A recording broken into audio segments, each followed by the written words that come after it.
on Wellness, Health and Mind's bi-weekly wellness podcast where we discuss wellness through the lenses of mindfulness, mental health, sleep, exercise, nutrition, and healthy relationships. On today's podcast, we're going to do a deep dive into mindfulness. It's perhaps the most difficult to relate to and overlooked tenet of wellness. This is really unfortunate, as it's possibly the most important as far as maintaining and keeping together a healthy and consistent practice of all of our other tenets. So, on today's podcast, I will share with you what mindfulness is, how it works, how you can begin to practice it, and probably our longest section will be about the many benefits to practicing mindfulness, and there's more than I could account for here, but it's a good start. So, what is mindfulness? The term mindful simply refers to a state of awareness. We might be mindful of our manners during a dinner with acquaintances, or a feeling of nervousness that rises up within us when we're about to do something scary or something that we've never done before. This is sort of a subconscious experience of accounting for something in our environment or within us that is happening. We notice it, and that's being mindful. A longer term sense of the word might be being mindful of, the proven benefits that learning music has on the developing brain. Being mindful of these pieces of knowledge is another way to be mindful, and it can impact your decision making. So when we discuss mindfulness, realize that we could be talking about those two other forms of it, but in a wellness sense and a therapeutic sense, what we mainly focus on is a therapeutic technique and a mental state that can be self-administered. And this is administered through practice of intentional focus. So mindfulness, and how we're talking about it right now, is all about intentional focus. So it requires this attention span, and through practicing with it and staying disciplined, you are increasing your attention span and your ability to focus. You may choose to focus on body sensations, the present moment, a mantra, your breath, or perhaps an image. We not only encourage that you try each of these different methods and figure out what resonates with you, but we also are going to provide mindfulness episodes in the future that are going to have a few of these in them. Each Health and Mind staff member will post their own favorite style of mindfulness practice for you to partake in. Also, we want you guys to remember that as you begin to practice mindfulness, it is a practice, meaning that it's going to feel a little weird at first. It might even be really challenging, but that you will get better at it, and the benefits compound over time. So it's worth it. Okay, how does it work? Well, it's not super flashy, and once you understand the mechanisms at play, it makes a lot of sense. So we need to begin with understanding the sympathetic versus the parasympathetic nervous system response. These two are often thought of opposite states that the autonomic nervous system takes on.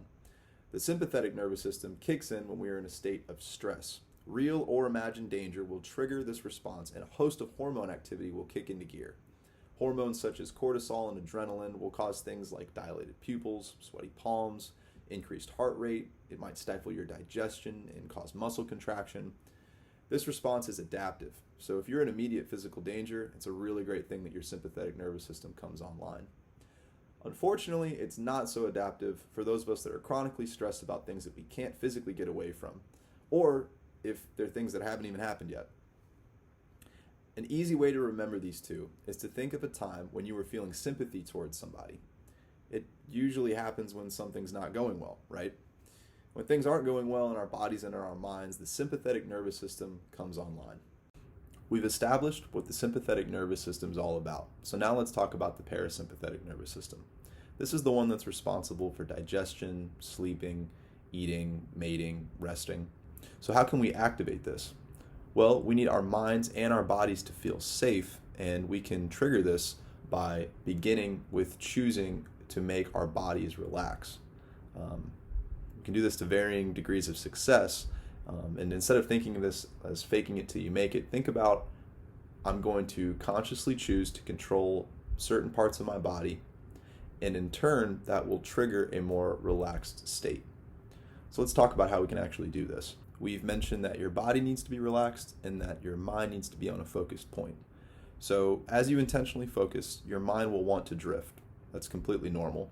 Your normal form of operating is either going to be something like always on the next task or person that needs attention in your life, or perhaps if you find yourself sitting somewhere over a certain amount of time, you start to get antsy and you're thinking about how long have I been here.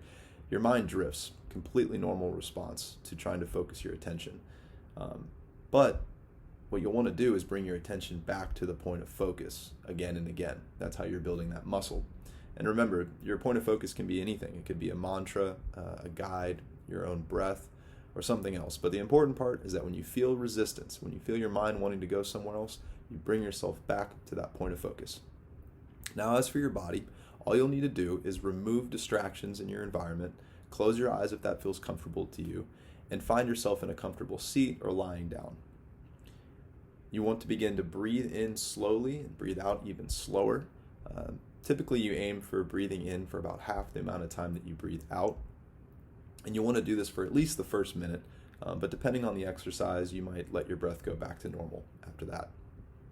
This technique of manipulating your body to achieve a psychological effect is no different than things that we've thought about many times, like when I run a lot, I get that endorphin high.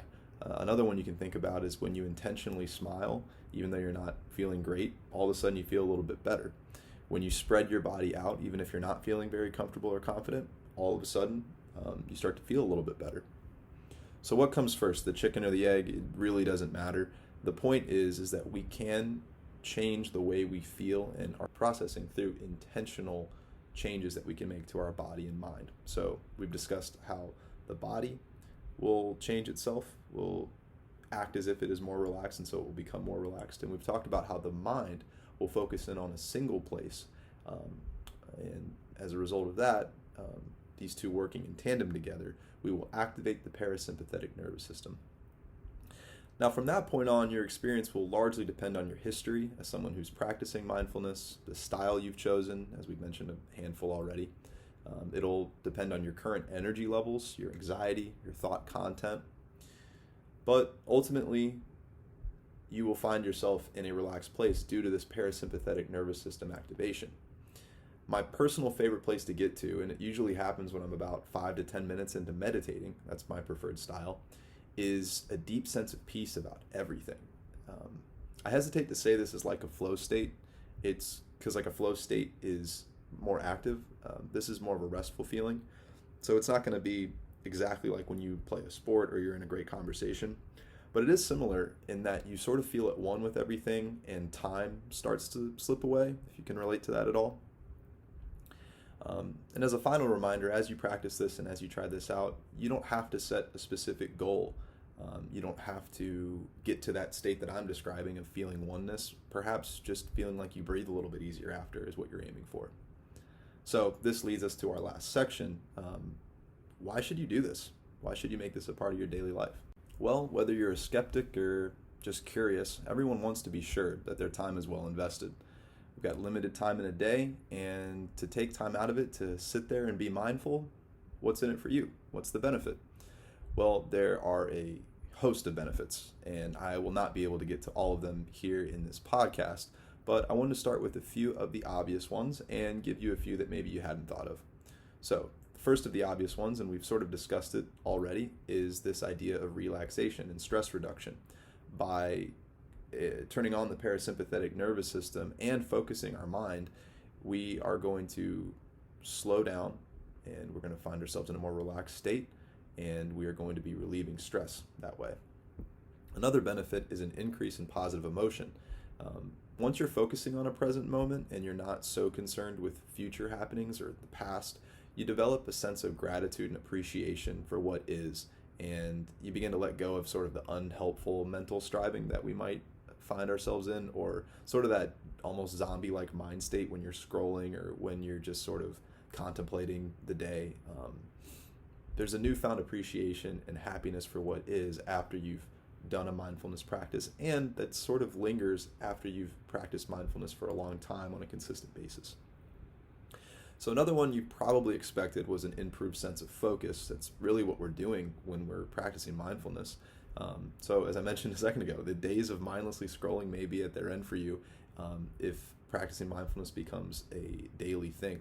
You are intentionally developing that sense of control over where your mind's going, and depending on the style that you're working with, you're constantly telling your mind where to go, and you might find yourself being able to focus on a task for much longer now that you've been made conscious of its nature to fly all over the place, and you've worked with it. Okay, the final obvious benefit of practicing mindfulness is sort of a combination of what's been mentioned already, and that's just the ability to manage thoughts. Within a mindfulness practice, you're always managing your thoughts. So the skill being developed is allowing some thoughts to be present, if that's what the style that you're going for calls for, like guided imagery, and asking other thoughts to step back. Developing this relationship with your thoughts where they aren't all of a sudden in charge, but rather you're able to see it as a thought and choose how to engage with it from there, is that thought managing skill that you're building here. And it's super helpful, especially if you're somebody that tends to overreact to things or jump to conclusions. Your practice in managing thoughts will allow you to see those thoughts and feelings come up and sort of take a step back and be able to assess them. All right, now let's talk about some things that you probably have never even thought about or associated with mindfulness and meditation.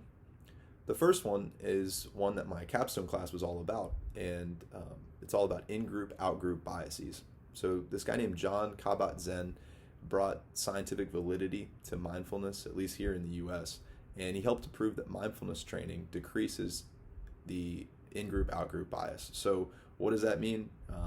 You have a negative out-group bias, meaning you have a negative view or perception of those that are different from you, and you tend to have a more positive perception or judgment towards people that are similar to you. This is sort of a cross-cultural human thing. Well, by practicing mindfulness, it's found that you decrease the positive assessments of people that are in your tribe or similar to you, and you decrease the negative judgments of those that would be considered on the outside. And that could be based on wearing the same colored t-shirt, being part of the same ethnicity, liking the same sorts of things, believing the same sorts of things, whether, philosophical, political, otherwise. This is really cool because if you're able to see past those often superficial aspects of people, then you can get to know who they really are without this larger bias shading that. Okay, so 2 more benefits. These 2 have to do with our physical bodies. One is that mindfulness has been proven to lower blood pressure and decrease chronic pain. Mindfulness practice has been proven to do both of these things, and it makes a lot of sense. Why? Because as we've discussed, the parasympathetic nervous system is being activated through mindfulness, and that's associated with rest and restoration of the body. And lower stress typically means lower blood pressure, so it makes a lot of sense that this is the case for mindfulness. The final benefit to mention here is its aid to our sleeping, and I wanted to include an entire tenet as a benefit because just to give this announcement that mindfulness will help you in all of the tenets that we have here, that we discuss here at Health and Mind. Sleep's a big one, though. I find that when I talk to folks, they often struggle to go to sleep, can't sleep throughout the night, and they describe this experience of so many thoughts just racing about in their head. Through a consistent practice of mindfulness, you will begin to have a more calm place between your ears. One where you're not being attacked by thoughts or that you feel your thoughts are unmanageable. When you get to this sort of a state, when you lay your head down on the pillow at night, there's not as much swirling about, and it's not as overwhelming, and you don't run along with those thoughts as easy, which obviously leads to staying up later, and the later you stay up, the harder it is to go to bed. We've all experienced that cycle at one time or another. So if none of this has convinced you to try meditation or mindfulness practice, I really encourage you to check out our future mindfulness practices that are coming up. Each of our staff members will be posting their own personal style of mindfulness practice for you to follow along with. So thank you for listening. We hope that you benefit from this information and the practice of mindfulness. Thank you for being a part of our WOW community. Feel free to follow us on Spotify or Google Podcasts for more episodes. For any questions, comments, or concerns, email us at intern@healthandmind.net. And lastly, don't forget to follow us on social media. We are on Instagram and Facebook at HIMRVA. And all you do, keep your health in mind.